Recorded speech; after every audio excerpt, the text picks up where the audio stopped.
homeostasis, bahwa KC ini Ma'iyah ini adalah proses homeostasis sosial yang kita kontribusikan ke Ibu Pertiwi. Diakui atau tidak? Kalau nggak ada yang ngaku ya udah biasa. Pintu bahkan atap tadi soal spiritualitas, bagaimana pemahaman kita tentang Rasulullah Nabi Muhammad yang kita peringati maulidnya bulan Tolak ini. lagi. Kemudian tadi banyak hal masa berang beliau ceritakan, kita akan gali lebih menyeberang. Tadi sudah pondasi, ada tembok, ada dinding, ada pintu, ada atap. Kita seberangkan beliau ke fenomena hari ini. Soal tuntutan kemarin 17.8. Kita seberang ke Nepal, ada istilahnya apa ya? Aneh di sana, cebur ke kali, diwudani, dibakar. Nah, alhamdulillah kita nggak sampai mengalami seperti itu. Jangan. Kita lebih beradab. Apalagi yang ikut KC. Apa yang kurang? Apa yang kita seberang kita respon dari fenomena ketidakadilan, keganjelan para pejabat. Oke, bismillahirrahmanirrahim. Assalamualaikum warahmatullahi wabarakatuh. Mungkin beberapa sudah tertawa melihat gestur saya yang mumet piye jawab ini. Informasi apa yang terjadi. Situasi ini bagian dari mumet bareng ini. Saya mencoba melihat beberapa saya perspektif yang bisa dipelajari. Karena tidak mungkin ada demo gitu kalau tidak ada keresahan. Seperti tidak adanya jerawat kalau tidak ada meradangnya dulu. Jadi kan jerawat nggak tiba-tiba muncul nanah cilik ngono kayak itu yang bisa dipencet untuk mencotot. Meradang dulu, sakit, merah-merah. Dan ketika masih fasenya awal ditangani bisa. Gak masalah. Ya tidak akan bisa mencotot. Makani yora. Artinya kemudian masa karo garapi gas-gus ngono to asu kelakuanmu. Artinya nggak ada tanggung jawab untuk saya harus sopan dan seterusnya. Tapi kan kita kemarin ngobrol soal situational awareness. Itu berhubungan juga dengan saya, dengan binatang-binatang itu pasti saya nyebutnya guguk. Itu nggak mungkin. Segawon gitu. Itu pasti nyebutnya gitu. Jadi nggak mungkin yang tadi itu. Kenapa situational awareness kan itu? Wong bapak aja punya situational awareness. Kok sing ngurusi bangsa yang wakil dari banyak orang kok hati-hati toh. Kalau cangkeme kita bukan memberimu batas loh. Kamu yang harusnya membatasi diri dengan pemahamanmu tersebut. Oke, balik lagi lah. Tapi itu kemudian kan terjadi keresahan. STM. keresahan. Taburan itu enggak rame-rame mob mentality, rame-rame gitu. Ya, memang terus berani. Tapi untuk bisa rame-rame kan butuh momentum. Itu momentumnya kemarin itu salah. Itulah jadi bendera yang kemudian mempersatukan semua. Kemudian terjadilah bola salju tersebut. Ada satu bendera yang kita bisa rally bersama di sini. Nah setelah itu ketika udah rame-rame, ini paling rawan kemudian. Kenapa? Karena kemudian cek. Iki ono intele bodi. Kesurupan. Ngomong kok pedot-pedot ya. Ya mas, sampean angkatan tuh mas. Oke. Saya pengen cerita salah satu tokoh favorit saya sepanjang zaman. Salah satu tokoh yaitu Iblis. Lu favorit tenan jiwaku, tenan. Lu jangan lupa loh, dia itu cinta sama manusia. Makanya dia mau jadi penggodamu. Karena kamu tidak mungkin bisa mendeklarasikan bahwa kamu mengikuti Tuhan kalau nggak ada godaan. Sesuatu dia jadi musuhmu agar kamu bisa salah satu kejadian bahwa kamu lebih besar dari Simbah ini tahu cerita. Nah, tahu tak cerita nih soal Simbah lagi. Berarti koyone Simbah tahu cerita. Ada beberapa cerita yang menyenangkan itu soalnya. Saya kok jadi medeni suaraku mas. Oke, ini serapopo wis manut. Oke, itu ceritanya.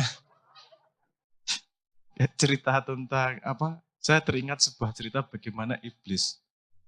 Cerita Fir'aun tenggelam di dalam laut itu. Artinya dia mungkin sepanjang itu. Fir'aun itu ada something yang bener lah. Salahnya dia kan ngaku Tuhan wae. Tapi dia manage negaranya stabil bertahan 2000 tahun itu ada something right pasti.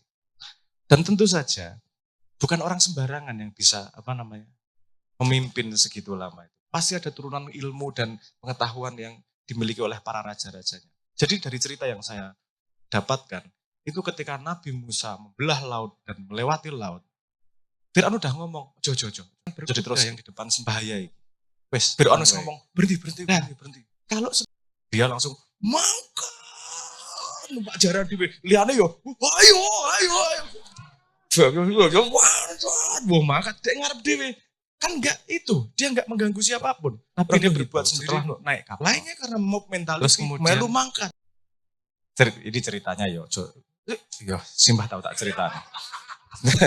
Terus ceritanya itu guyone gini, ganggu iblis itu. Ganggu, terus kemudian ada selamat. Tikus itu emang oke. Dia beset Nabi. Nek ceritanya yo. Sak kapal iki selamat kabeh. Top. Wis. Tapi matur nuwun. Oke, Ngopo? Setengah dosamu diampuni ya. Boleh. Setengah dosamu diampuni. Oke. Besoknya pagi-pagi berangkat ada yang nyambut. Ajeng teng pun ya ora basa. Itu bisa jadi godaan dari iblis juga. Itu rasa bayang. Ajeng teng pun kejadian orang kumpul nunggu. Ada yang memercikkan api satu. Itu sudah semua akan jalan. Seperti kejadian Nabi Musa dan Fir'aun itu tadi.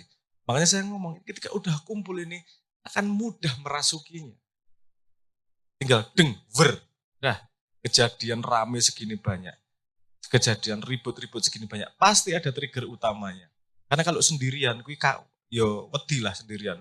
Jelas yang ditembak sopo. Nek rame-rame kan bejo-bejonan. Meradang. Tembak sopo sing kena kan rada gampang. Ini kebetulan meradangnya enggak ditengok ini. Sama yang ngurus di atas. Simpel malah ngelokke wong paling bodoh sak donya. Iki kan iki wis meradang tok idoni, mata iki tambah meradang meneh dilingkas mecotot iki rek. Bahaya ini. Ya akhirnya terjadi itu. Makanya kemudian saya berpikir ada dua hal nih. Yang salah mana ya? Mudah menyalahkan orang kenapa kamu tidak sensitif. Tapi saya mencoba dipikir secara logis. Mungkin ada satu besar faktor yang membuat dia salah, tapi kita juga salah. 10 orang itu kecil. Atau 100 orang yang dianggap kecil.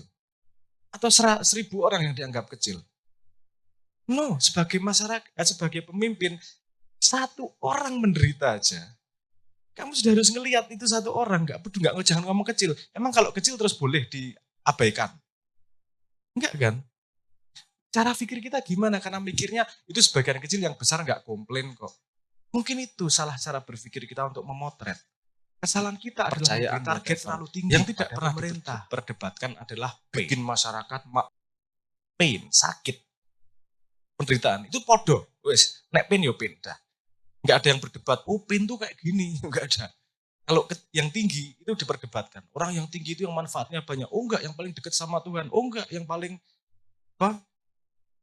akehnya iwong, dermawan misalnya gitu. Itu bisa macam-macam. Tapi kalau pain, kesakitan, itu universal.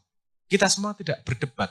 Nek dikampleng ki loro ora ono sing bantah dengan filsafat. Kamu bersedia minggir enggak?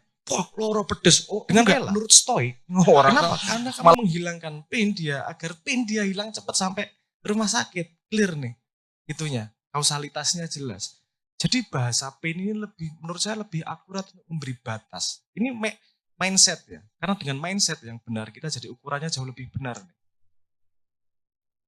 Hubungan sama Kanjeng Nabi. Oke, saya sambungin sama Kanjeng Nabi.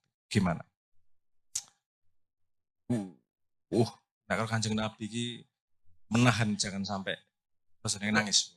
Ngambil pennya kekasih kita. Dapat duit gimana? Ngambil pennya. Gini. Kamu ngasih duit.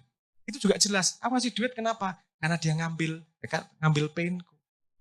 Contoh di sini ada yang buat bajunya sendiri. Gak ono toh, kabeh tuku toh. Kenapa Anda bersedia memberi? Karena kamu tahu bahwa nek gawe dhewe memedasmu. Artinya painnya sudah diambil oleh orang lain. Kamu bersedia membayar pain itu dengan duit. Sekarang kita punya tolak ukur jelas bahwa nek gajimu saono, tunjukkan kepadaku pain apa yang kamu ambil dari hidupku. Display. Nek DPR gajinya saono, pain apa manifestasi itu macam-macam. Ono demo kayak ono ribut di sana kayak ribut di sini. Kita coba cari akarnya. Akar yang paling bawah adalah cara pandang kita bersama terhadap dunia. Kalau itu aja mari kita kasih. Ya gimana lagi? Tidak ada garis lagi di bawah. Di bawah itu. Wes, muka-muka kita cukup bijaksana menghadapi ini semua. Kejadian gitu sampai ada yang meninggal tidak sia-sia. Kita jadi pelajaran yang bisa kita ambil.